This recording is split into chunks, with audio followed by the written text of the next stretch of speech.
Good afternoon, Cody Nelson here at Cover Crop King.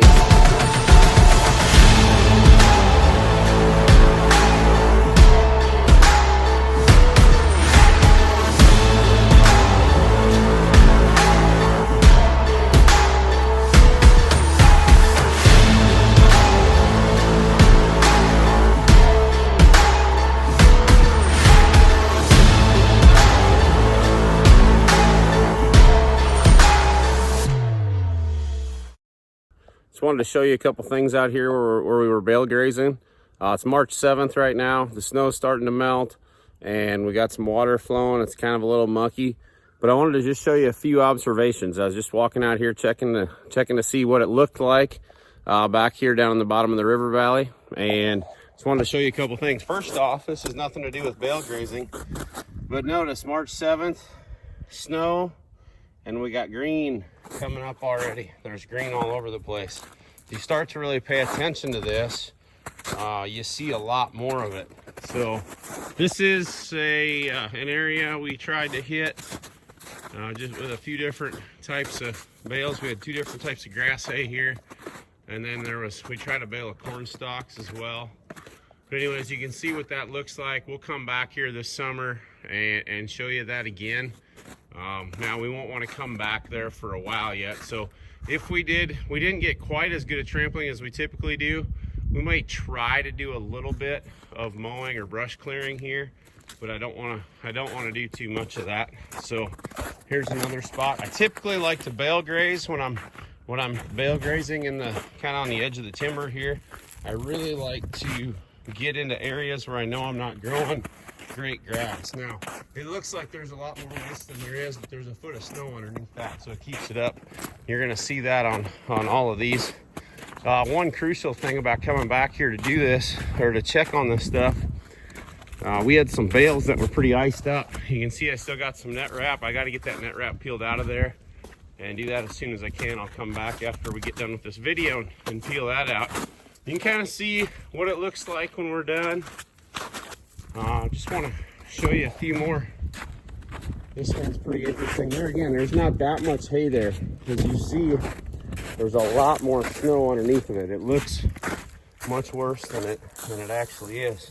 Now we don't have near as much of this year as we normally do, because majority of the cows and calves are still out grazing, but we did have the bred heifers home, and the first calvers, we had weaned them earlier, I should say, and brought them back home. So we'll keep flowing through here. Just want to show you a few more spots that I had. Once again, a little more net wrap.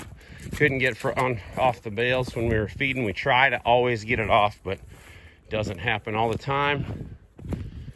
So then, nice thing with the skid loader, where I couldn't do this before with a tractor, so I was able to go in a little bit further and try and get some of these areas that were really thick. Now, what'll happen here this first year, we won't see a ton of growth in here, but I wanted to hit back in here, and I wanted to specifically leave this spot so I can show you over the next couple years of what this looks like. Now I'm just gonna leave this spot and maybe only for a year, and then we'll probably, I gotta keep it for observation purposes. I gotta keep some of it just so I can see the difference.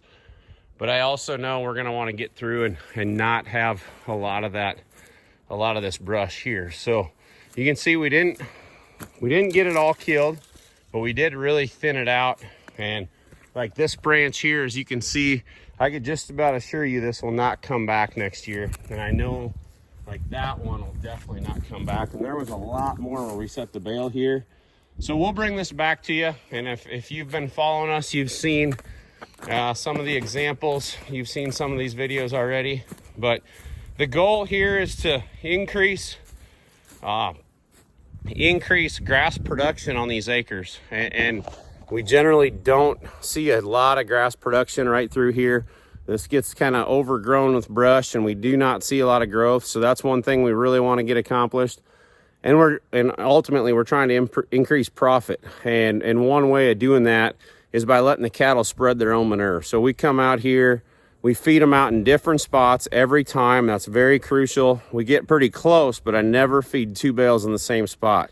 can take a long time for that feed to break down, but where we just do one bale and move on to the next spot, and we can come in and fill in those gaps the next year, that usually works really good to make some clearing. We're gonna have some really interesting, unique opportunities here to see some of the things that we've been working on over the last few years. I'm really excited for this summer. So if you've got any questions, please reach out to us. You can email us at soilrx1@gmail.com. Check out the website, soilrx.net. I'd be happy to help you guys get this stuff accomplished on your farm. If you want help doing anything like this, grass management, pasture management stuff, or incorporating cover crops and no-till on your operation, we really want to help you out. So our goal is to help more and more people do this and regenerate their soils, regenerate their lands and farms and ranches, and we can improve this land for the next generation and the next generations, I should say.